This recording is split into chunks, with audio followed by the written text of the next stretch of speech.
저번 강의에 이어서 두 번째로 성령님이 하시는 일을 살펴보고자 합니다. 성령님은 많은 일을 하셔요. 저도 이제 사도신경에서 성령을 믿사오며 이렇게 한 줄도 안 되는 표현이라서 성령님은 왜 이렇게 홀대당하시나 했는데 그 표현에도 또 깊은 의미가 있더라고요. 그래서 마지막에 다루도록 하겠습니다. 자, 성령님이 하시는 일 첫 번째, 무에서 유를 창조하십니다. 하나님이시니까 창조하시겠죠. 우리 인간은 무에서 유를 창조할 수 없습니다. 그래서 창조주가 아니라 피조물일 뿐이에요. 자, 예수 그리스도의 나심은 이러하니라. 그의 어머니 마리아가 요셉과 약혼하고 동거하기 전에 성령으로 잉태된 것이 나타났더니. 성령으로 잉태된 것이 나타났더니. 자, 원래 우리가 알고 있는 상식은 남자와 여자의 정자와 난자가 만나서 결합을 해서 그래서 생명이 잉태되잖아요. 그런데 하나님은 그렇게 일반적인 하나님이 정하신 원칙, 법칙을 넘어서서 뛰어넘어서 일을 하시기도 합니다. 그래서 우리는 그것을 초월적이다 이렇게 표현하는 거예요. 초월자이신 하나님이 얼마든지 당신의 법칙, 당신이 정하신 우주의 법칙, 마누엘의 법칙, 무슨 질량 보존의 법칙, 이런 것들을 얼마든지 뛰어넘으실 수 있는 거예요. 그래서 예수님이 무리를 걷는 것도 뭐예요? 두력의 법칙을 뛰어넘는 겁니다. 물보다 비중이 무거우면 가라앉는다. 이게 비중의 법칙이거든요. 근데 예수님은 물보다 무거운 분인데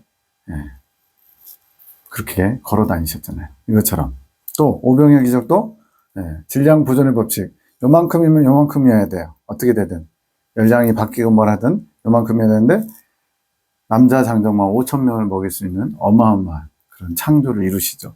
이것처럼 성령께서도 하나님의 아들 예수 그리스도께서 남녀관계가 아닌 성령으로 잉태되도록 하셨다는 거예요. 이걸 우리가 어떻게 다 이해할 수 있을까요? 다만 하나님이 우리가 이해할 수 있는 우리의 언어로 또 우리가 이해할 수 있는 그런 테두리로 표현하셨다는 것만 알 수 있습니다. 그래서 성령으로 잉태된 것, 이거는 과학적으로 증명할 수 없죠. 왜? 초과학이니까. 무에서 유를 창조한 일이니까. 오늘날도 수많은 천문학자들이 엄청난 돈을 들여가면서 우주 탄생의 비밀을 밝혀내겠다고 열심을 내고 있어요. 백날 그래봐야 소용없어요. 성경에 있는 대로 태초에 하나님이 천지를 창조하셨다. 이 한마디만 믿어지면 끝나는 거예요. 하나님이 하셨구나.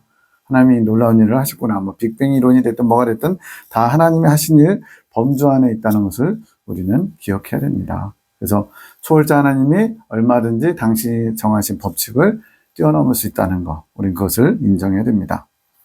자, 또 하시는 일이 뭐가 있냐면 구원받은 이의 징표가 되어주십니다. 사도행전 2장에 베드로가 이렇게 말합니다. 베드로가 이르되 너희가 회개하여 각각 예수 그리스도의 이름으로 세례를 받고 죄사함을 받으라. 그래야만 성령을 선물로 받으리니. 자, 여기서 우리가 베드로가 분명히 회개하고 세례받고 그러면 죄사함을 얻는데 그러면 성령을 선물로 준대요. 그럼 마치 성령님이 회개한 사람에게 세례받은 사람에게 오는 것처럼 느껴지잖아요. 실제로는 이런 회개와 또 세례를 받고 죄사함을 받는 것은 이미 성령님께서 역사하고 계신 거예요. 그래서 저는 이것을 뭐라고 표현하냐면 성령의 외적인 역사가 있고 성령의 내적인 역사가 있는 겁니다. 그래서 이제 이스라엘 발다사에 보면은 이스라엘 백성들이 애굽에서 종살이할 때 그들이 여러 가지 억압과 그런 바로의 탄압으로 인해서 막 하나님께 탄원하고 울부짖잖아요. 울부짖으면서 그때 하나님께서 모세를 보내주셔서 결국은 출애굽을 하잖아요. 그것처럼 이런 바로의 탄압, 이것은 이제 마귀의 탄압과 동일한 것인데 이런 바로의 탄압을 통해서 마음이 가난해지도록 하시는 것도 성령의 외적인 역사에 들어간다는 거예요. 그래서 이런 가난한 마음 가운데 주님께서 들어오실 수 있는 거죠. 이것이 이제 우리 8단 진복, 팔복에서는 뭐라고 표현하냐면 마음이 가난한다는 복이 있나니 천국이 저희 것이며, 즉 성령님이 이 안에 들어오셔서 천국을 약속받아야 되는데 성령님이 들어오시려면 먼저 마음이 가난해지는 환경이 주어져야 돼요. 근데 이 환경도 우연히 저절로 된 게 아니라 성령께서 여러 가지 마귀가 저지르는 환난 풍파 이런 걸 통해서 가난한 마음이 되도록 성령님이 외적인 곳에서 역사하시는 거예요. 그리고는 이제 마음이 가난해지고 주님 앞에 겸손해지면 이제 성령님이 우리 안에 들어오시는 거죠. 여기도 마찬가지입니다. 예수님의 이름 회개하고 예수님의 이름으로 세례받고 제사함을 받는데 성령께서 이미 외적에서 외부에서 역사하고 계신 거예요. 그러고 나서 그 마음이 합당하면 이제 성령님이 우리 안에 들어오시는 거예요. 그래서 성령님은 구원받은 사람들은 누구나 모든 사람에게 성령님을 선물로 주십니다. 그래서 구원받은 사람의 징표가 뭐냐? 바로 성령이 계시냐 안 계시냐예요. 그러나 이것을 우리가 남이 성령님 계신지 보여달라고 그러면 보여줄 수는 없잖아요. 너의 마음을 보여줘 하는 거랑 똑같은 거예요. 마음을 보여주는 건 뭐예요? 마음을 어떤 마음을 사랑하는 마음인지 미워하는 마음인지 그 행실로 나타나는 것처럼 성령님을 보여줘 그러면 성령님을 가진 자의 행실로 보여줄 수밖에 없어요. 성령님 자체를 보여줄 수는 없어요. 왜? 성령님은 영이신데 영을 어떻게 보여줘? 그리고 뭐 성령 보고 잠깐 나와보세요. 됐어요? 다시 들어가세요? 이럴 수는 없잖아요. 네. 그래서 우리는 성령님이 예수님 구원받은 사람들의 예수님을 믿는 사람들의 징표구나 이걸 알 수가 있어요. 왜냐? 성령님이 계셔야 구원이 완성되거든요. 예수님 믿자마자 나 예수님 믿었어요. 구원받았어요. 구원받았다라는 단어 때문에 사람들이 한번 구원받으면 그것이 죽을 때까지 또 주님 나라 들어갈 때까지 변하지 않는다라고 생각할 수도 있어요. 왜냐하면 너희가 그 은혜를 인하여 믿음으로 말미암아 구원을 얻었나니 과거형처럼 표현되니까. 근데 여기서 구원을 받았다는 것은 성령님이 들어오셔서 마치 하나님이 우리와 함께 계신 것처럼 구원의 약속을 받았어요. 그러나 이것이 그대로 성령님과 함께 동행하면 구원의 완성에 도달하지만 그러나 중간에 얼마든지 탈락할 수 있다는 거예요. 떨어져 나갈 수 있다는 거예요. 그게 이제 모세의 시내산 사건에서 누구든지 내게 범죄하면 생명책에서 지워버리리라 이런 말씀이 있고요. 또 계시록의 2, 3장에 교회 시대에 소아시아 7교회에 보내는 편지에도 보면은 그 생명책에서 다시는 지워지지 않는다. 누가요? 이기는 그가. 즉 생명책에서 지워지지 않는 경지에 들어간 사람들이 있고 그렇지 못한 사람들도 있다는 걸 알 수가 있습니다. 그래서 우리는 예수 믿고 구원 받았어요 라고 표현해야 돼요. 구원 받을 것이다 하면 안 돼요. 왜? 성령님께서 구원의 징표로 들어오셨으니까 구원은 받았어요. 그러나 그 구원이 확정된 것은 아니라는 것을 우리가 알아야 돼요. 언제든지 떨어져 나갈 수 있습니다. 그걸 바울이 뭐라고 표현했냐? 너희는 두렵고 떨림으로 너희 구원을 이루라 그랬어요.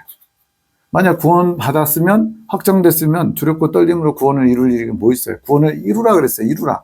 그 얘기는 구원이 완성되지 않았고 초기 구원, 즉 예수님 받아들임으로써 구원의 여정이 시작된 걸 말합니다. 그럼 이제 구원의 시작에서 구원의 여정이 있고 구원의 완성이 있겠죠. 구원의 여정 가운데 두렵고 떨림으로 매 순간순간 내가 하나님 앞에 바로 서 있는지 아닌지를 확증하면서 가라는 거예요. 또 섰다고 선줄로 생각하는 자는 넘어질까 조심하라. 선줄로 생각한다는 게 무슨 의미예요? 하나님 앞에 부끄러움이 없다, 구원받기 합당하다라고 스스로 자부하는 거예요. 근데 넘어질까 조심하래요. 넘어진다는 거는 하나님 앞에서 떨어져 나갈까 봐 조심하라는 거죠. 잠깐 넘어지다 다시 일어나면 좋지만 넘어져서 못 일어나는 사람들도 있다는 거예요. 가라지, 이단 교주들 이런 사람들. 자, 이처럼 성령님은 구원받은 것의 증표입니다. 또 최고의 선물이기도 합니다. 너희가 악할지라도 좋은 것을 자식에게 줄 줄 알거든 하물며 너희 하늘 아버지께서 구하는 자에게 성령을 주시지 않겠느냐 하시니라. 구하고 찾고 두드리는 거 모르는 그리스도인들 있나요? 없어요. 네, 마태복음에도 나오고 다 나와요. 구하고 찾고 두드리는데 자기의 뜻, 자기가 원하는 것을 구하라는 자기 욕심을 채우기 위해서 구하라는 뜻이 아닙니다. 그것을 누가복음에서 뭐라고 해요? 자식이 떡을 달라고 그러는데 돌을 줄 자가 어디 있으며 자식이 생선을 달라는데 뱀을 줄 자가 어디 있느냐. 하물며 악한 자라도 자식에게 좋은 걸 줄 줄 알거든 너희 하늘에 계신 너희 천부께서 구하는 자에게 성령을 주시지 않겠느냐. 즉 우리가 구하고 찾고 두드려야 되는 대상이 누구예요? 성령님이라는 거예요. 물론 성령님 자체가 구하고 찾고 두드리는 목적은 아닙니다. 구하고 찾고 두드리는 것을 위하여 성령님이 꼭 필요하시기 때문에 너희가 정말 하나님의 뜻대로 구하고 찾고 두드린다면 성령님을 먼저 받아야 되고, 그래서 성령님을 주신다고 해서 예수님 딱 믿고서 성령님이 들어오신 거, 요 사건만을 얘기하는 게 아니고 구하는 순간, 찾는 순간, 두드리는 순간 모든 그 믿음의 여정에, 구원의 여정에 성령님과 동행하는 삶을 살아야 된다는 걸 보여주고 있어요. 우리는 예수님 믿자마자 구원이 다 해결된 게 아닙니다. 끝난 게 아니에요.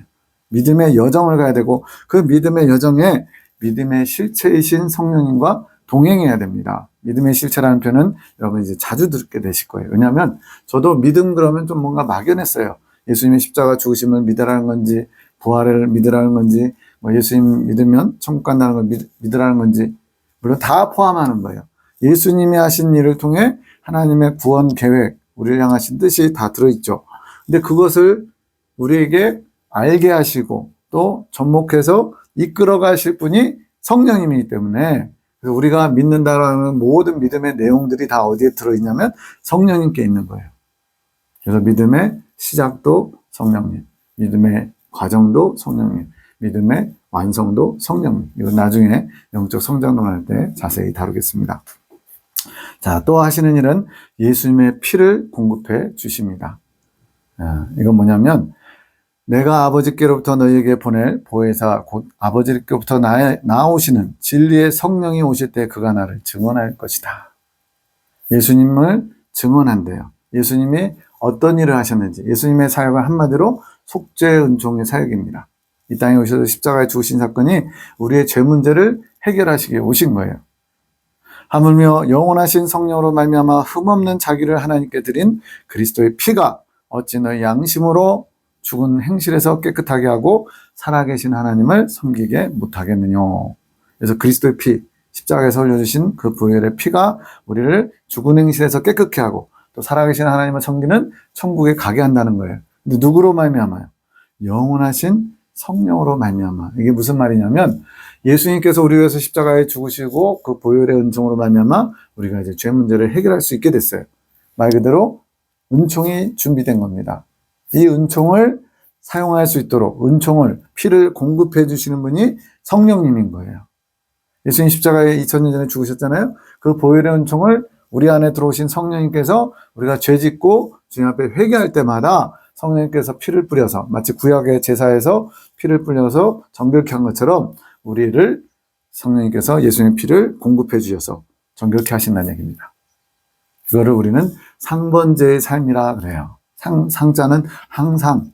그래서 번제는 날마다 드리는 거예요. 제사장이 날마다 번제를 드립니다. 근데 우리는 번제 그러면 뭔가 희생, 헌신만 생각하잖아요. 정확한 번제의 가장 중요한 그 용도는 뭐냐면요, 죄 문제를 해결하기 위한 번제예요. 즉 속죄를 위한 번제. 근데 이것을 날마다 드린다는 건 무슨 말이에요? 예수님 믿자마자 모든 죄가 한 번에 끝난 게 아니고 계속적으로 광야 여정 가운데 번제의 삶이 있어야 된다는 거예요. 왜? 우리가 예수 믿는다고 완전히 변해가지고 죄 안 짓는 거 아니잖아요. 여전히 죄를 짓고 있어요. 여전히 주님 앞에 부끄러움을 나타내고 있어요. 그렇기 때문에 번제가 드려져서 날마다 죄를 깨끗이 씻어야 됩니다. 네, 그래서 중요한 건 뭐냐면, 예수님이 가시고 성령님이 오셨잖아요. 날마다 번제의 삶으로 우리의 죄를 씻어야 돼요. 그래서 점점 거룩해져 가는 겁니다. 그런데 그 상번제의 주체, 즉 그 번제를 집례하는 분이 대제사장이잖아요. 근데 많은 사람들이 우리는 다 왕 같은 제사장이야 그러면서 자기가 제사장인 줄 알아요. 결코 그렇지 않습니다. 성령님께서 우리 안에 들어오신 목적이 뭐냐면, 우리 안에서 예수님의 피를 사용해서 번제를 집례하시려고 들어오신 거예요. 그러니까 성번제를 드려주시는 대제사장이 누구라고요? 내가 아니라 성령님인 거예요. 그래서 성령님께서 계속 끊임없이 우리에게 번제의 삶을 요구하시고, 그래서 번제의 삶은 제사장이신, 대제사장이신 성령님께 나아가 우리 죄를 고백하고 그걸로 제사를 드려서 번제를 드려서 죄를 씻는 거죠. 이 삶을 잘 사는 사람이 지혜로운 사람이고 빨리 하나님을 향해 나아가는 사람이에요. 그래서 레위기 16장에 이스라엘 백성들의 1년 동안 지은 죄를 단번에 해결하는 속죄 제사가 나오는데, 그 속죄 제사의 내용이 두 가지입니다. 하나는 속죄제, 하나는 번제. 속죄제만으로도 안 되고요. 속죄제와 번제가 같이 드려져야 속죄제사가 완성되는 거예요. 속죄제는 예수님께서 드려주셨어요. 그 예수님이 드려주신 속죄제를 통해 예비된 보혈의 은총을 오늘날 번제를 통해서 끊임없이 계속 성령님께서 공급해 주셔요. 그 피를. 그래서 그 피를 사용해서 우리가 정결하게. 그 내용이 여기잖아요. 영원하신 성령으로 흠없는 자기를 하나님께 드린 그리스도의 피가 우리를 양심으로 죽은 행실에서 깨끗하게 한다. 정결케 한다는 겁니다. 그래서 성령님 없으면 천국에 못 들어갑니다. 왜요? 천국 가는 여정, 철로 역정, 그 여정에 성령님께서 우리 죄를 날마다 번제의 삶으로 나아갈 때 공급해 주셔서, 피를 공급해 주셔서 깨끗이 씻어야만 거룩해지기 때문에 아주 중요한 성령님의 여러 가지 많은 다양한 사역 중에 예수님의 피를, 속죄은총을 공급해 주시는 것, 가장 중요한 것 중에 넘버원이에요. 두 번째는 천국으로 인도해 주시는 것. 크게 두 가지를 얘기할 수 있어요. 예수님의 피를 공급해서 우리의 죄를 씻어주시고, 두 번째는 하나님 나라 들어갈까지 가이드, 안내자, 인도자가 되신다는 것. 자, 하나님의 백성을 거룩하게 또 새롭게도 하십니다. 하나님이 처음부터 너희를 택하사 성령의 거룩하게 하심. 성령께서 우리를 거룩하게 하신대요. 거룩은 구별이라고 했고 성결이라고 했어요. 어떻게 해야 성결해지죠? 죄가 씻어져야 성결해지는 거예요. 그래서 여기서 성령의 거룩하게 하심이란 예수님의 보혈의 은총을 우리에게 공급해 주셔서 죄 짓고 회개할 때마다 깨끗이 씻어주시는 것이 성령의 거룩하게 하심이에요. 진리를 믿음으로 구원을 받게 하신다.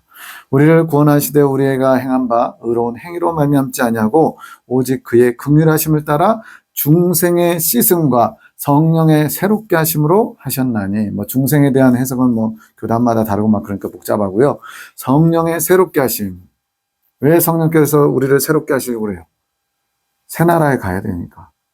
새 나라의 어린이는 일찍 자고 일찍 일어나야 되는 게 아니고 새 나라인 하나님 나라, 새 하늘과 새 땅에 가려면 우리가 새로워져야 되거든요.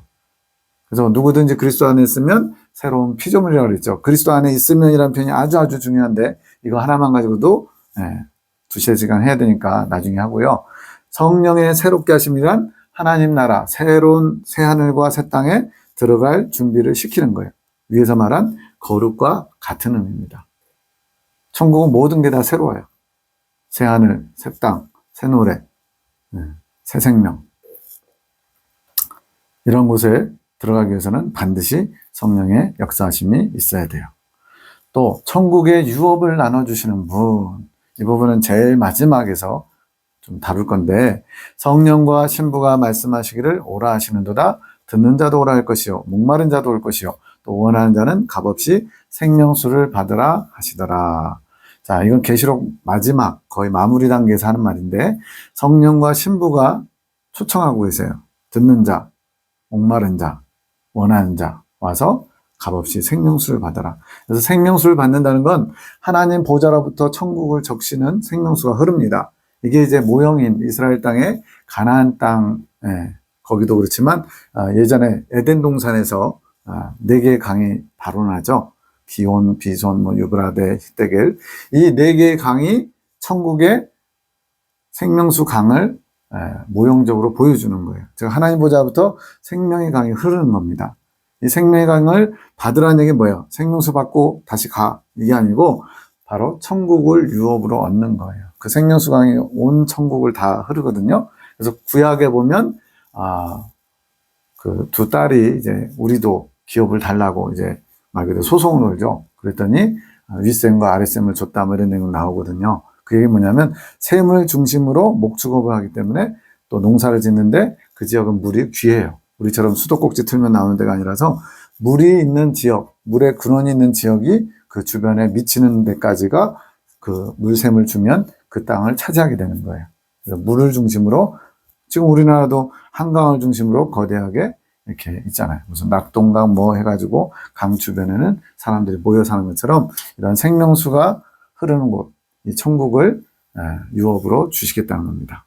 근데 누가 주신다고요? 성령과 신부. 이 부분은 뒤에 가서 더 집중 조명할 거예요. 어쨌든 성령님이 천국의 유업을 나눠준, 즉 천국에 들어갈 수 있는 천국의 시민으로 자격을 주시는 일에 아주 지대하게 역할을 하신다는 걸 알 수가 있어요. 또 광야 연단 과정 가운데 영적 할례를 받게 하는 이 모든 과정 가운데 성령님이 얼마나 중요한지 알 수 있어요. 예수님께서 대답하시되 진실로 진실로 내게 이르노니 사람이 물과 성령으로 나지 않으면 하나님 나라에 들어갈 수 없느니라. 물과 성령으로 나지 아니하면 하나님 나라에 들어갈 수 없다. 물과 성령으로 난다는 게 무슨 의미냐? 이것도 물세례와 성령세례 또는 불세례 이렇게 나눌 수 있는데 그건 성장론에서 다시 다루기로 하고요. 자, 또 다른 말씀 요한일서에 보면 물과 피로 임하신 자니 곧 예수 그리스도시라 물로만 아니요 물과 피로 임하셨다 그랬어요.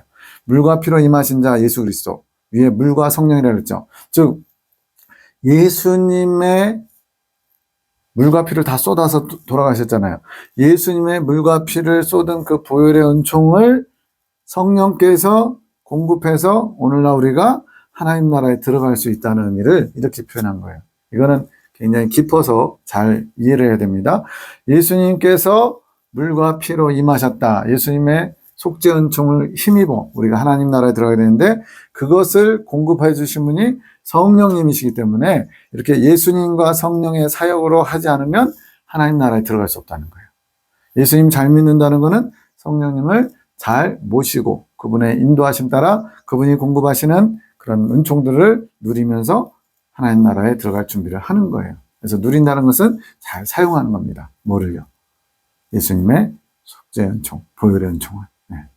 먹고 마시는 이런 이 땅에서 즐겁게 사는 거 이걸 말하는 게 아니에요. 하나님의 관심은 오직 어떻게 하면 내 백성을 하나라도 더 천국으로 이끌까? 또 할 수 말씀은 주님 보좌가 있는 높은 천국, 3층 천국으로 이끌기를 원하시는 거예요. 주님의 소원입니다. 그 일을 성령님께서 감당하고 계신 거예요. 자, 광야에 연단받는 환경을 주관하시는 성령님. 자, 예수님께서도 중요한 내용인데 그때 예수님께서 성령에게 이끌려 마귀에게 시험을 받으러 광야로 가사 잘 아시다시피 예수님이 공생의 3년의 사역을 시작하기 전에 첫 번째로 한 일이 마귀들에게 시험을 당하십니다. 세계의 시험 아시죠? 이 돌로 떡덩이가 되게 해서 배고프니까 먹어라. 높은 데서 뛰어내려라. 나한테 절하면 천하만국의 그 영광을 다 주겠다. 그러잖아요.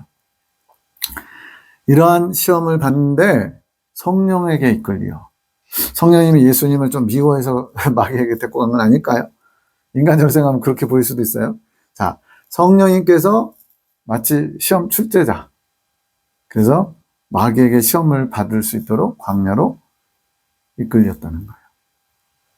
여기서는 예수님의 인성을 좀 이렇게 보여주는 것 같아요. 그래서 예수님을 성령께서 이끄셔서 광야는 성경에서 광야는 굉장히 황무한 곳이잖아요. 그냥 연단받는 곳이다 이렇게 생각하면 거의 다 맞아요. 계시록에도 그 여자가 광야로 도망하네. 광야는 연단받는 장소. 또 다른 편으로는 양육받는 장소. 1260일 전 3년 반 동안에 저를 양육하기 위해 하나님의 예비하신 곳. 이 여자는 사실 이스라엘 백성들, 육적 이스라엘 백성들이거든요. 전 3년 반 동안에 하나님의 특별하신 섭리하에 이제는 예수님을 메시아로 믿고 전 민족적으로 회개하는 역사가 나타나요. 그때 그 중심에 있는 사람이 두 감람나무 증인입니다. 이스라엘 사람이에요. 이것도 나중에 자세히 다룰 건데 이처럼 광야로 도망하게끔 이제 독수의 두 날개를 받아서 간다는 내용도 나와요. 어쨌든 성령께서 이러한 광야, 연단받는 곳, 양육받는 곳 여기에서 성령님이 마치 시험 출제자처럼 또는 주관자처럼 모든 걸 하세요. 성령이 곧 예수님을 광야로 몰아내셨다. 이 마가복음 표현은 조금 뭐랄까요? 까칠하달까? 좀 이렇게 아주 투박해요. 그래서 원초적 복음이라고 해요. 아주 가장 먼저 쓰여졌고 이 마가복음을 중심으로 해서 이제 다른 복음서들도 참고사항처럼 이렇게 하게 됩니다. 그래서 좀 표현들이 하늘이 뭐 갈라진다, 뭐 찢어진다, 뭐 이런 표현도 나오고요. 자, 성령님이 예수님을 광야로 몰아냈다. 또 성령으로 나를 데리고 광야로 갔다.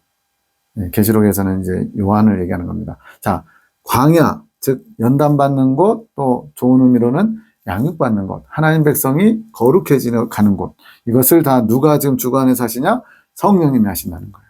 그러면 지금 저와 여러분이 지금 살고 있는 이 신앙생활, 이 땅에서 하나님 나라 가기 위해서 준비하는 이게 바로 광야거든요. 이스라엘 백성들이 가나안 땅, 천국을 향해 나가는 40년 여정과 같은 거예요. 그 광야 여정의 주관자, 주도하는 분 누구라고요? 성령님이라는 거예요. 그래서 성령님께 민감해야 돼요. 왜? 그 광야의 시험, 연단 과정, 또 잘 양육받으려면 성령님의 뜻을 잘 알아야 된다는 의미이기도 합니다. 자, 성령님은 또 우리를 속속들이 아셔요. 네.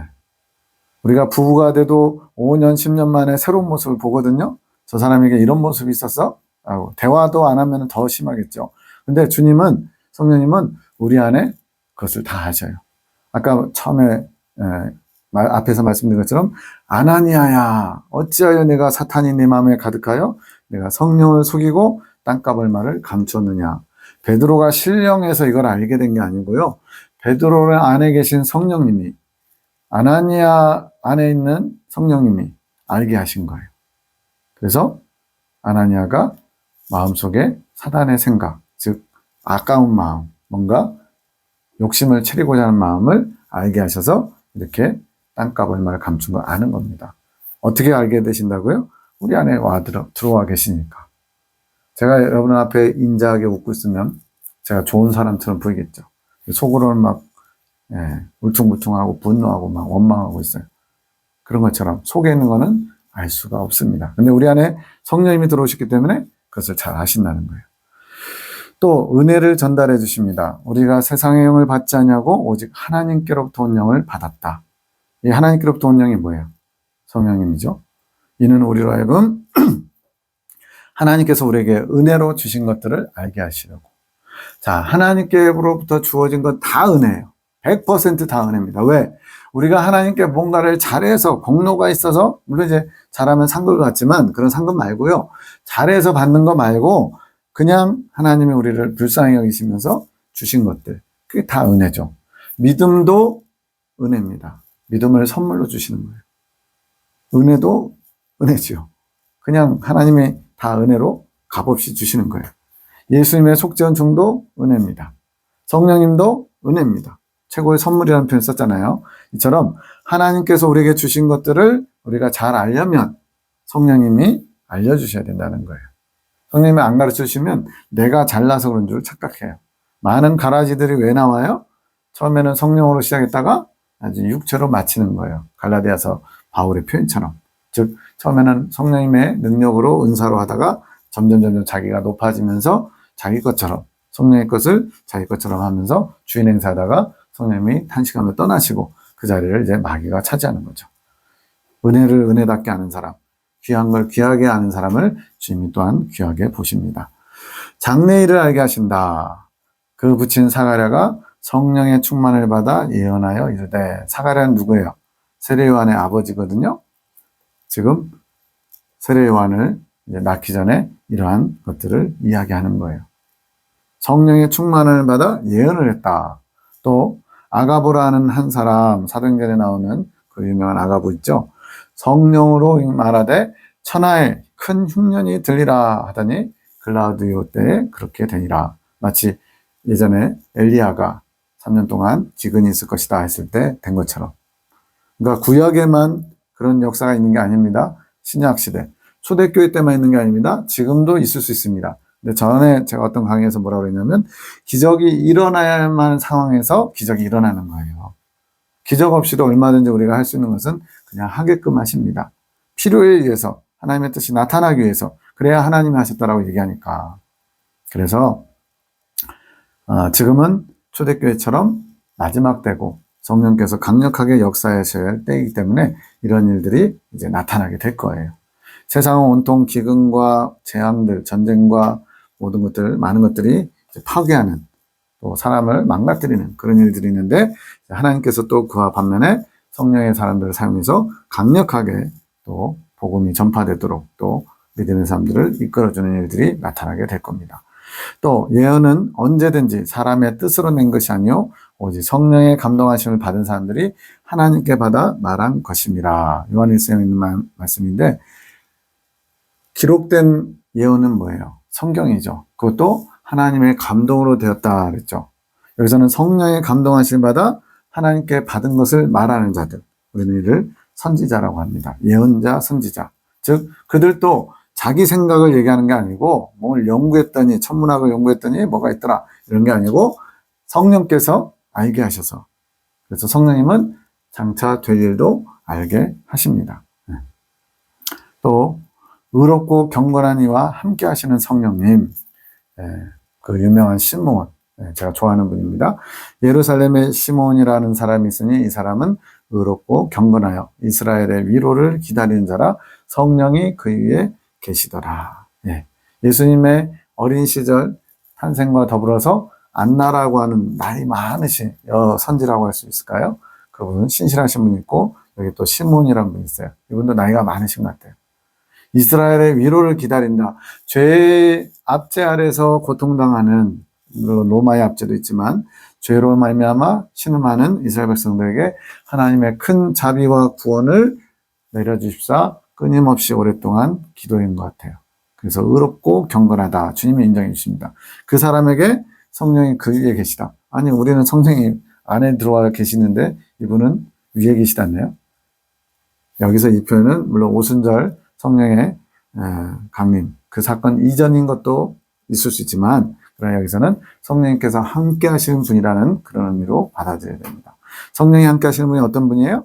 의롭고 경건한 삶을 추구하는 사람, 주님의 뜻을 구하는 사람들. 또 용기도 주십니다. 비리기를 다음에 모인 곳이 진동하더니 우리가 다 성령이 충만하여 담대히 하나님의 말씀을 전하리라. 무슨 장면이에요? 오순절 마가의 다락방 때 기도를 열심히 했더니 갑자기 막 진동하면서 성령의 불같은 혀가 갈라지는 것처럼 내려오면서 담대하게 하나님의 말씀을 전하면서 다 뛰쳐나가죠. 못 견디는 거예요. 막 뜨거워가지고. 몸이 불에 타서 뜨거워서 그런 게 아니고 성령의 그 강력한 역사가 가만히 있지 못하게 각종 방언으로 많은 사람들, 오순절이니까 사람들이 다 모였거든요. 절기를 지키려고. 그때 하나님의 역사를 보게 되는 겁니다. 성령께서 충만하면 이렇게 담대해져요. 베드로도 예수님 십자가에 돌아가실 때 어떻게 했어요? 3번이나 나는 그 사람을 모른다. 마지막에 저주까지 했어요. 근데 이제 나중에 성령이 충만한 사람, 온전한 사람 되니까 이제 뭐라고 그러냐면 예루살렘 공회에 끌려가가지고 니들 그거 자꾸 전할 거야? 안 그러면 니들 가만 안 둔다. 이렇게 협박하는데 우리가 사람의 말을 듣고 그 말을 듣고 따른 게 옳은지, 하나님 앞에 하나님 말씀을 따르는 게 옳은지 너희가 판단하라. 담대하게 죽일 테면 죽여봐 이겁니다. 사람이 확 달라지죠. 예수님의 일꾼과 증인이 되게 하신다. 주의 성령이 내게 임하셨으니 이는 가난한 자에게 복음을 전하게 하시려고 내게 기름을 부으시고 나를 보내셔서 포로된 자에게 자유를, 눈먼 자에게 다시 보게 함을 전파하며 눌린 자를 자유롭게 하시고. 누가복음 4장 18절 말씀, 이사야에 있는 말씀을 인용한 것 같아요. 주의 성령이 임했더니 가난한 자에게 복음, 기름 부으심은 성령님을 그대로 생각하시면 돼요. 성령님과 기름은 같은 겁니다. 나를 보내셨다. 하나님께서 하나님의 종으로 쓰실 때 기름을 붓죠. 왕, 제사장, 선지자.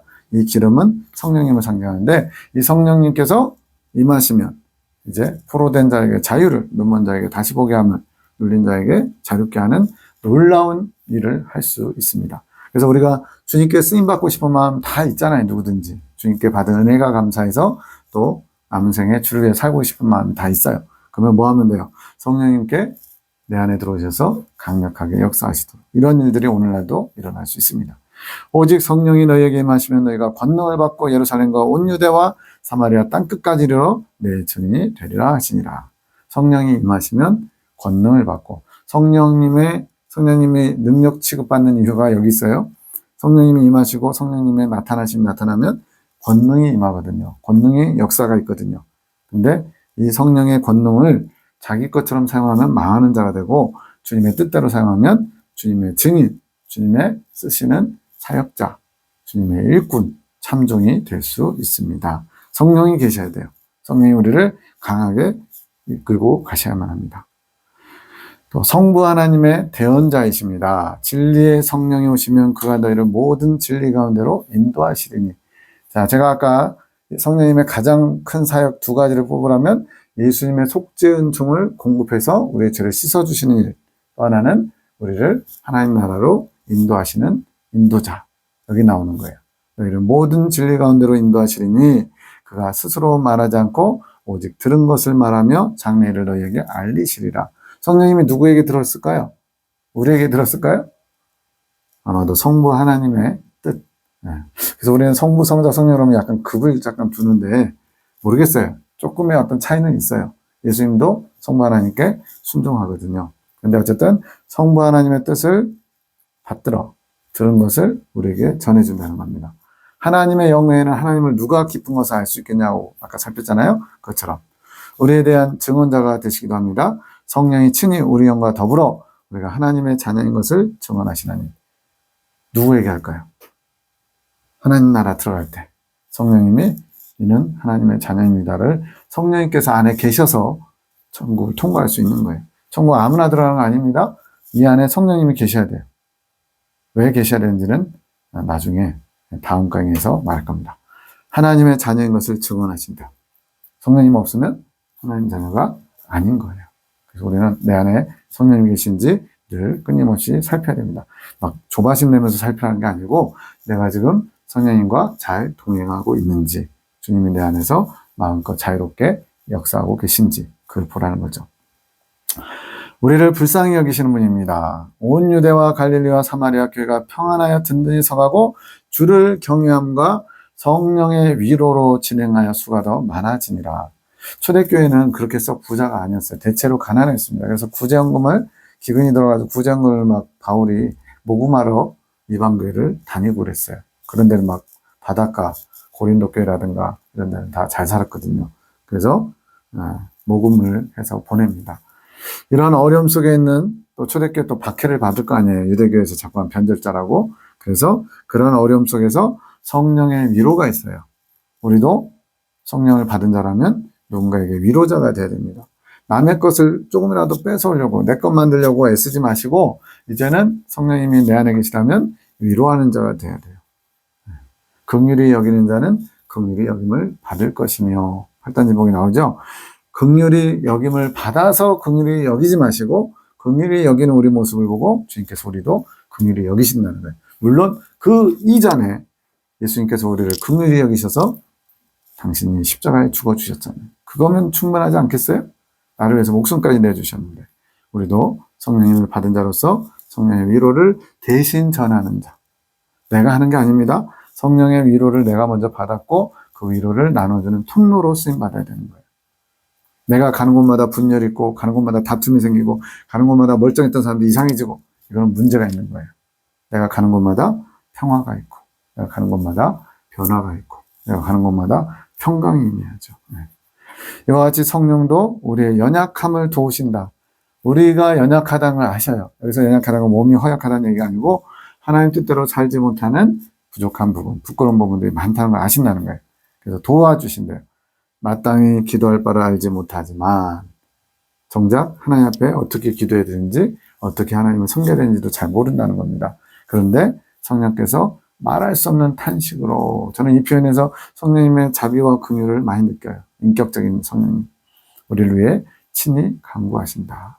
지금도 간구하고 계시고 지금도 나를 어떻게 해서든지 성부 하나님께로 이끄시려고 애를 쓰시고 있어요. 그걸 우리가 못 느껴서 그렇지. 우리를 불쌍히 여겨주고 계십니다. 네, 이제 여기까지 하고 또 이번 강의 마칩니다. 의와 평강과 희락의 근원자 되시는 성령님. 저는 지금 다 말씀 속에서 성령님이 하시는 일들을 보고 있는 거예요. 하나님의 나라는 먹는 것과 마시는 것이 아니요 오직 성령 안에 있는 의와 평강과 희락이라. 그래서 먹는 것 마시는 거라는 얘기는 이 땅의 육적인 삶을 표현하는 하나의 방식이에요.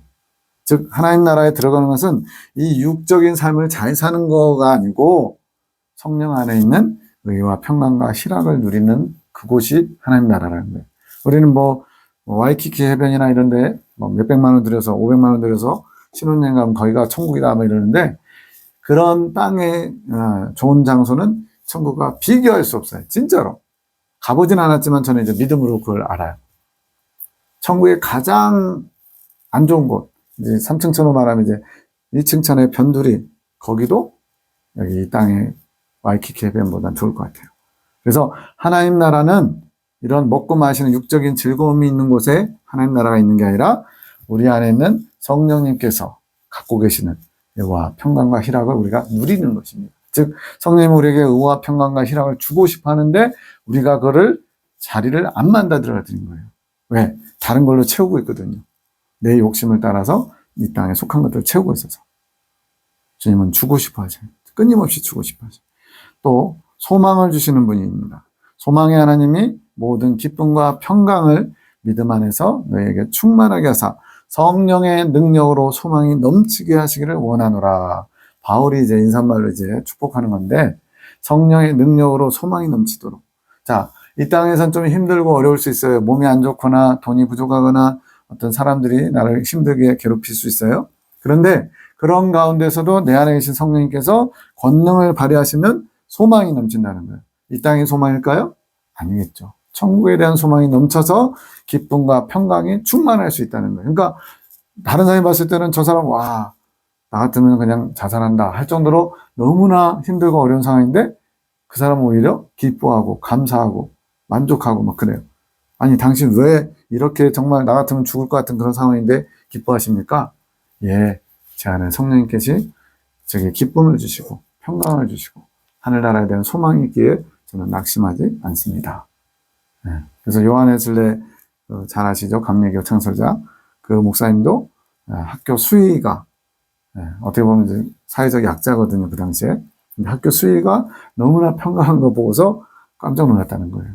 어떻게 이렇게 평안하시죠? 예, 주님의 베푸시는 은혜로 만족합니다. 예, 그분도 어쩌면 성인일 수도 있겠어요. 그분을 보시고는 요한에슬레가 깜짝 놀란 거예요. 예, 정말 어떻게 보면 모든 게 다 부족한데 먹을 것도 별로 없고 고되고 또 사람들에게 무시당하는 사람인데 모든 것에 평강하고 모든 것에 만족하고 모든 것을 기뻐하는 모습을 보고는 큰 충격을 받는 예화가 있습니다. 마지막으로 환난 중에도 기쁨을 주는 분입니다. 또 너희는 많은 환난 가운데서 성령의 기쁨으로 도를 받아 우리와 주를 본받은 자가 되었으니. 많은 환난, 우리도 이 땅에 살면서 많은 환난을 겪죠. 별의별 일을 다 겪습니다. 그런데 그런 환난 가운데서도 성령의 기쁨으로 도를 받아. 여기서 도는 예수님의 가르침, 예수님이 하신 많은 일들, 하나님의 은혜죠. 그런 것들을 잘 받아서 우리와 주를 본받은 자가 되었다. 환난 가운데 있다고 원망 불평하고 저주하고 남 탓하고 거기에는 답이 없어요. 헤어날 수가 없어요. 성령으로부터 환난 가운데서도 기쁨을 받아야 됩니다. 환난 중에도 즐거워하나니 로마서 5장에 있는 편이나 여러 가지 시험을 만나거든 온전히 기쁘게 여기라. 이게 다 성령님과 연관된 거예요. 환경은 너무나 어려운데 성령님이 내게 기쁨을 주시면 우리가 그것을 극복할 수 있다는 겁니다. 이제는 외적인 평강을 찾지 마시고 내적인 평강을 찾으시기 바랍니다. 감사합니다.